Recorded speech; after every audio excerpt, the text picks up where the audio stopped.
আসসালামু আলাইকুম। আমন্ত্রণ জানাচ্ছি আজকের বিশ্ব সংবাদের শুরুতেই শিরোনাম, পরে বিস্তারিত। শুরুতেই জানিয়ে দিব ডক্টর ইউনূসকে শুভেচ্ছা জানিয়ে নরেন্দ্র মোদীর চিঠি। জানাবো অভিষেকের এক সপ্তাহ পর ট্রাম্পের সঙ্গে মোদীর ফোন আলাপ। এবারে জানিয়ে দেব যাদের কারণে 7 কলেজে এখন সরকারের গলার কাটা। সর্বশেষ জানাবো যাত্রীদের জিম্মি করে আন্দোলন দুঃখজনক, জানান রেলপথ উপদেষ্টা। শুনছিলেন সংবাদ শিরোনাম, এবারে বিস্তারিত। শুরুতেই জানিয়ে দিব ডক্টর ইউনূসকে শুভেচ্ছা জানিয়ে নরেন্দ্র মোদীর চিঠি। বাংলাদেশের অন্তর্বর্তী সরকারের প্রধান উপদেষ্টা অধ্যাপক ডক্টর মোহাম্মদ ইউনূসকে নববর্ষ 2025 উপলক্ষে শুভেচ্ছা জানিয়েছেন ভারতের প্রধানমন্ত্রী নরেন্দ্র মোদী। অধ্যাপক ইউনূসকে লেখা এক চিঠিতে ভারতের প্রধানমন্ত্রী বলেন, নতুন বছরের শুভেচ্ছা। সোমবার এই তথ্য জানিয়েছেন প্রধান উপদেষ্টার উপপ্রেস সচিব আবুল কালাম আজাদ মজুমদার। তিনি উল্লেখ করেন, এই শুভেচ্ছা বার্তা কূটনৈতিক চ্যানেলের মাধ্যমে এসেছে। এর আগে 8ই আগস্ট অন্তর্বর্তীকালীন সরকারের প্রধান উপদেষ্টা হিসেবে শপথ নেওয়া ডক্টর মোহাম্মদ ইউনূসকে শুভকামনা জানান নরেন্দ্র মোদী। জানিয়ে দেব অভিষেকের এক সপ্তাহ পর ট্রাম্পের সঙ্গে মোদীর ফোন আলাপ। যুক্তরাষ্ট্রের 47তম প্রেসিডেন্ট ডোনাল্ড ট্রাম্প শপথ নেওয়ার এক সপ্তাহ পর টেলিফোনে তার সঙ্গে কথা বলেছেন ভারতের প্রধানমন্ত্রী নরেন্দ্র মোদী। সোমবার মার্কিন প্রেসিডেন্টের সঙ্গে তিনি টেলিফোনে কথা বলেছেন বলে বিষয়টি সম্পর্কে অবগত দুটি সূত্র জানিয়েছেন। ভারতীয় সংবাদ মাধ্যম এনডিটিভির এক প্রতিবেদনে এই তথ্য জানানো হয়েছে। এর আগে গত সোমবার 20 জানুয়ারি প্রেসিডেন্টের দায়িত্ব গ্রহণের পরপরই ট্রাম্পকে প্রিয় বন্ধু হিসেবে অভিহিত করেন মোদী। তিনি চান নয়াদিল্লি এবং ওয়াশিংটন একসঙ্গে ঘনিষ্ঠভাবে কাজ করবে। ট্রাম্প দ্বিতীয় মেয়াদে যুক্তরাষ্ট্রের প্রেসিডেন্টের দায়িত্ব নেওয়ার পর অভিবাসীদের ফেরতসহ একগাদা নির্বাহী আদেশে স্বাক্ষর করেন। যুক্তরাষ্ট্রে বিপুল সংখ্যক ভারতীয় বংশোদ্ভূত অভিবাসী রয়েছেন। প্রত্যেক বছর লাখ লাখ ভারতীয় নাগরিক অবৈধ পথে কানাডা ও মেক্সিকো সীমান্ত পেরিয়ে যুক্তরাষ্ট্রে পাড়ি জমান।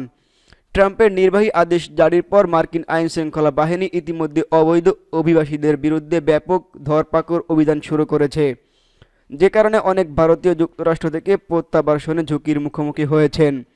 তবে মার্কিন যুক্তরাষ্ট্র অবৈধভাবে বসবাসকারী নাগরিকদের ফিরিয়ে নিতে ভারত প্রস্তুত বলে জানিয়েছেন দেশটির পররাষ্ট্রমন্ত্রী এস জয়শঙ্কর। ট্রাম্পের অভিষেকের পরদিন মঙ্গলবার ওয়াশিংটনে মার্কিন পররাষ্ট্রমন্ত্রী মার্কো রুবিওর সঙ্গে বৈঠকের পর ভারতের এই প্রস্তুতির কথা জানান তিনি। যুক্তরাষ্ট্রে বর্তমানে প্রায় 18,000 ভারতীয় নাগরিক অনিবন্ধিত অথবা ভিসার মেয়াদবিহীন অবস্থায় রয়েছেন। এই ভারতীয়দের ফেরার বিষয়ে ট্রাম্প প্রশাসনের সঙ্গে ভারত কাজ করছে বলে নয়াদিল্লি জানিয়েছেন। অবৈধ ভারতীয়দের ফেরানোর বিষয়ে জয়শঙ্কর বলেছেন, ভারতীয় ও প্রতিভা এবং দক্ষতা যাতে বিশ্বজুড়ে ছড়িয়ে পড়ার সর্বাধিক সুযোগ পায়, আমরা সেটা চাই। কিন্তু একই সঙ্গে আমরা অবৈধ স্থানান্তর ও অবৈধ অভিবাসনেরও কঠোর বিরোধী। মার্কিন যুক্তরাষ্ট্রের সম্প্রতি আদমশুমারি তথ্য অনুযায়ী 2020 এর দশকে যুক্তরাষ্ট্রে ভারতীয় বংশোদ্ভূত জনসংখ্যা 50% বৃদ্ধি পেয়ে 48 লাখে পৌঁছায়।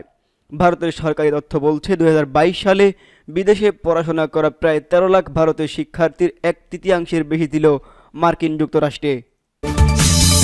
এবারে জানাবো যাদের কারণে 7 কলেজ এখন সরকারের গলার কাটা। রাস্তা অবরোধ করে বিক্ষোভ করেছেন 7 কলেজের শিক্ষার্থীরা। গণমাধ্যমে প্রায় এমন শিরোনাম দেখা যায়।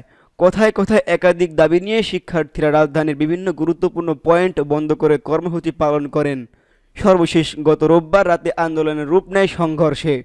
ওই ঘটনার পর গতকাল সোমবার ঢাকা বিশ্ববিদ্যালয়ের সঙ্গে অধিভুক্ত সরকারি 7 কলেজের সম্মানজনক পৃথকীকরণের বিষয় নিয়ে সিদ্ধান্ত নেওয়া হয়েছে। ঢাকা বিশ্ববিদ্যালয়ের উপাচার্যের কার্যালয় সংলগ্ন সভাকক্ষে ঢাকা বিশ্ববিদ্যালয় প্রশাসনের সঙ্গে 7 কলেজের অধ্যক্ষদের জরুরি সভায় এই সিদ্ধান্ত নেওয়া হয়। সংশ্লিষ্টরা বলেছেন, প্রায় 8 বছর আগে জাতীয় বিশ্ববিদ্যালয়ের অধীনে থাকা রাজধানীর 7টি বড় সরকারি কলেজকে ঢাকা বিশ্ববিদ্যালয়ের অধিভুক্ত করা হয়। কিন্তু যে উদ্দেশ্যে কলেজগুলোকে অধিভুক্ত করা হয় সেই উদ্দেশ্য তো পূরণ হয়নি, উল্টো নতুন নতুন সমস্যা তৈরি হয়েছে। সংশ্লিষ্ট কর্তৃপক্ষের নানা অবহেলা শিক্ষার্থীদের মধ্যে ইগো প্রবলেম তৈরি করেছে। বিক্ষুব্ধ শিক্ষার্থীরা নিজেদের মধ্যে সংঘর্ষে লিপ্ত হয়েছেন, যার সর্বশেষ বহিঃপ্রকাশ গত রোববার রাতভরা চলা সংঘর্ষ। কেন এই সংঘর্ষ তা জানতে চেষ্টা করে ঢাকা পোস্ট। জানা যায়, ঢাকা বিশ্ববিদ্যালয় সাবেক উপাচার্য অধ্যাপক আ.ম.স. আরেফিন সিদ্দিক ও জাতীয় বিশ্ববিদ্যালয়ের সাবেক ভিসি অধ্যাপক হারুনুর রশিদের দ্বন্দ্বের জেরে জাতীয় বিশ্ববিদ্যালয় থেকে বের হয়ে 7 কলেজ এখন সরকারের গলার কাটা হয়ে দাঁড়িয়েছে। নানা সমস্যার জর্জরিত এসব কলেজের শিক্ষার্থীরা গত 8 বছরে কয়েকশোবার বিভিন্ন দাবি নিয়ে রাস্তায় নেমেছেন। গত 5ই আগস্ট আওয়ামী লীগ সরকারের পতনের পর অন্তত অর্ধশতাধিকবার রাস্তায় দেখা যায় তাদের।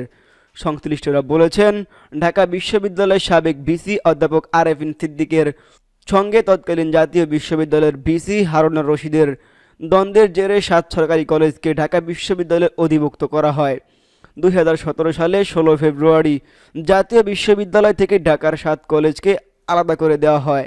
বিপুল সংখ্যক কলেজ সামলাতে হিমশিম খাওয়া জাতীয় বিশ্ববিদ্যালয়ের ভার কমানোর যুক্তি দিয়ে কলেজগুলোকে ঢাবির সঙ্গে যুক্ত করা হয়। একই সঙ্গে সময়মতো পরীক্ষা নেওয়া ও ফল প্রকাশের করে দীর্ঘ সেশন জট কমানো এবং একাডেমিক প্রশাসনিক কার্যক্রমে গতি আনার কথাও বলা হয়। সর্বশেষ জানাবো, যাত্রীদের জিম্মি করে আন্দোলন দুঃখজনক, উল্লেখ করেন রেলপথ উপদেষ্টা।